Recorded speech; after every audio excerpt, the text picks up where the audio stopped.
MS Navigator on the B deck. Now we're going towards the reception and the lobby.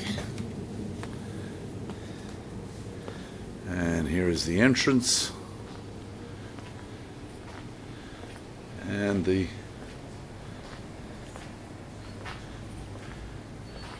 River Navigator.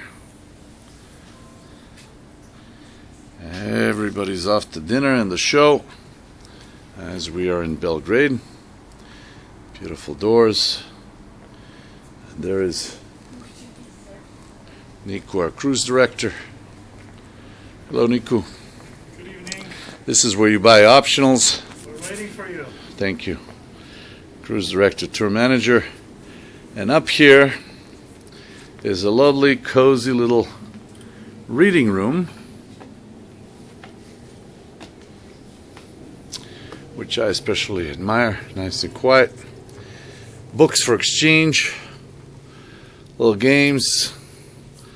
Scrabble, cards, chess. There we go. Reading room.